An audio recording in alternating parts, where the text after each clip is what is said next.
It's tournament season at First, and the next big one at Gulfstream and ExpressBet is the Ultimate Betting Challenge this Saturday, March the 2nd. The Ultimate Betting Challenge features every race at Gulfstream Park on Fountain of Youth Day. Buy in for $6,000, $5,000 live bankroll, and compete against players from around the country for massive cash prizes and NHC seats. First will seed 4 NHC seats to the prize pool, and all cash entry fees will be distributed back as prizes. At 150 players, that's $150,000 in cash prizes, plus those 4 NHC seats. Play in the UBC on site at Gulfstream or jump in online with ExpressBet. Head on over to expressbet.com/tournaments for more information and to register to play. Hi everybody, Dan Illman, Ashley Mailloux, taking a look at the big cap at Santa Anita on Sunday. Race number 8, we're going a classic distance of 1.25 miles for a classic race. It's the Grade 1 Santa Anita Handicap. So much history behind the big cap. We've got 7 horses in this edition and a moderate 5-2 morning line favorite in New Grange, who's really been on a roll lately. For trainer Phil D'Amato, this horse won the San Antonio, he won the San Pasquale. He's very tactical and he's in good form and he's found a good spot. He is with those wins at 1 mile and a 16th and 1 mile and an 1/8. But to me, Dan, the question is, can he go 1.25 miles? He's only done it once. It didn't fare too well, and you could probably poke some holes in that race and make an argument as to why. To me, at 5-2, you said it's lukewarm. I think there are some other horses that probably, deserve a long look and could potentially beat him. I agree 100%, but we'll take a look at our Timeform US pace projector before we get into the analysis. And as Ashley mentioned, New Grange is a horse that has shown some speed at shorter distances, is likely to get up front. Reincarnate, I wonder how aggressive Bob Baffert's going to get with Reincarnate in here. A horse that won the Los Alamitos Derby last summer, then went on the layoff, ran over a sloppy track, then on turf. So he's a little bit dirtied up and he's pretty quick. He is really quick, and he draws the inside, and here Juan Hernandez is going to rejoin him. Wasn't aboard in that most recent race at Santa Anita. I think he'll be involved. We see Mixto maybe just sitting off the pace. I think this is pretty accurate, but, we look at that late pace flag, and it goes to the 5 Newgate, and I think that's who it probably belongs on. This is a horse that when he can close, he can make up a ton of ground late, and unfortunately for him in his last 2, he's just had a little bit too much work to do in those final jumps. We'll kick things off with Reincarnate, who competed in the Kentucky Derby last year when switched over to the Timiak Teen Barn. He ran in the Pennsylvania Derby. Not only did he catch a wet track, he caused a very tough outside post position and a very nice winner in Saudi Crown. I'm interested in your thoughts on his next start. The turf. It's usually kind of a negative when Baffert runs these horses on the grass. That Twilight Derby to me is a bit of a red flag. It is a red flag to me. It's also interesting when you look at him in his start of his career. He started on the turf, which to me is not something that Bob does often. And I think if you look at Bob's turf numbers in general, they're nowhere near his dirt numbers, as we know. He's got a lot of powerhouses on the dirt. So I think it's a red flag.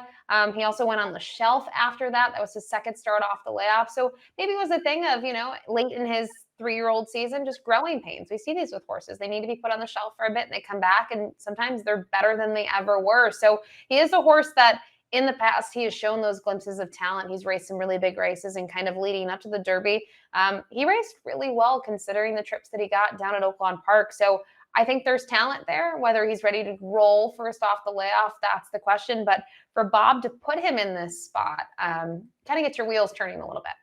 Perhaps a horse with the most long-term potential of any in this race is the number 2, Highland Falls. Lightly raced 4-year-old, gorgeous pedigree, starting to live up to this pedigree. For trainer Brad Cox, he's won 3 of his 4 starts. Now he has to hike way up in class, but this is a pretty confident placement for Brad. I think Highland Falls has a lot of ability.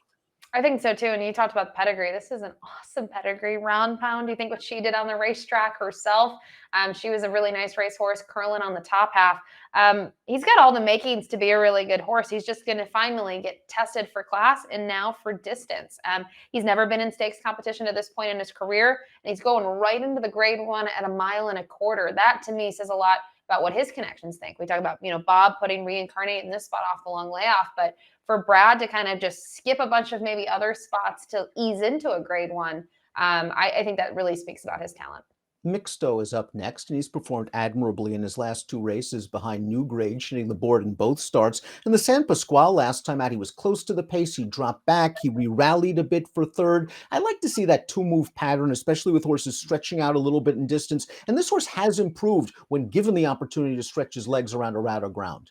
He has, and I remember watching interviews before the San Antonio about like kind of why is Doug putting this horse in this spot right off the maiden score seems odd, and he ran a huge second, and his connections kind of talked about, they've always thought there's something there. It just took him a while to put it together, and then they put him right back into a grade 2 again, and I think he raced well again, a little bit of a different trip. He was a bit closer to it early on, so now he's going to stretch out in distance, and from what I've seen in those last two, I think he might be fine at a mile and a quarter. A horse that really likes distance, a horse that might want actually a little more distance than a mile and a quarter, is the number 4 Salesman, who himself is enjoying a bit of a career rebirth since being switched to the dirt for trainer Richard Mandella. This is the thoroughbred Aftercare Alliance on Breeders' Cup weekend, and he just dominates this field. He'll stay all day long. I still think the jury's out as to how good he is on dirt. I think that's a huge, huge question. And I don't know your thoughts on this race in general. First off, I love seeing really long dirt races, mile and a half, mile and 5/8. But I guess I just never expected in that compact field for him to get that easy of a lead. I think that's very dangerous going that long, because once you have that lead, if you can slow things down and control the pace, it could be game over. That was the case. I don't know in terms of what sort of trip he's going to be able to get here. For him, this is significant cutback and just a different caliber of field here. So I have reservations about him, but it was fun to watch him win that race last time out. But I don't know what to make out of him. While Baffert sends Reincarnate off of a layoff, he is, I think, preparing Newgate very well coming into this spot. He has 2 races off of a lengthy break, including a good performance last time out in the San Pasquale. I just thought speed ran very, very well. Just Newgate on the outside of New Grange. New Grange on the lead, Newgate on the outside. Speed did very well this day. Newgate was sort of on the chase, and he's still staying on to be second. Mixto's going to run third. I like to try this horse showed, and I just think cycling to his best in the third off the layoff. Yeah, I completely agree. I also like that Frankie Dettori's getting back aboard. He's familiar, so there's nothing wrong with that. And I like his running style. I like where he's positioned in these races. And I think for him now going to a mile and a quarter, I think that's going to really serve him well. I don't think he's going to be too far off of it. And he's shown that he's able to make a late move. So, you look at Beatum, he's going to have to face New Grange again. Maybe that's his main competitor here. But 2 starts back, I also thought he raced really well at 6.5. And that was certainly something of a setup race, right? To set him up for things, later down the road this year. He doesn't want to go that short, but he still raced very well. Subsanador might be a little bit of a sleeper in here. This is a Group 1 winner in his native Argentina going a mile. He has won races as long as a mile and an eighth. However, they ran him in the San Antonio. It was off a very long layup. He kind of made a brief bid and flattened out. To me, it was the sign that maybe he needed the race. I think he'll be a lot tighter for this. He's not out of it with one of his better races. No, he's not. And maybe he'll be more comfortable. Obviously, he had a lot of time off in between his first start here and now what's going to be his second start. But they look like they've been working him very regularly. They have a 7 furlong drill in preparation for this. And he's a horse that you go down the page, he's won at a mile and an eighth. Now, this is going to be a little bit of a distance test for him, but he has the makings to be a good horse. His connections brought him here stateside to see what he can do. And maybe he just needed the one effort last time. And New Grange completes the field, the expected speed, the expected favorite. Phil D'Amato's handled this horse masterfully. We saw him take the measure of Newgate last time out, and his speed plays well if he gets a little bit of a breather. Now, he was beaten in this race last year. It preceded a little bit of a layoff. Maybe there was an issue. He's the horse to beat on paper. I'm just not sure he has such an edge that I want to take a short price.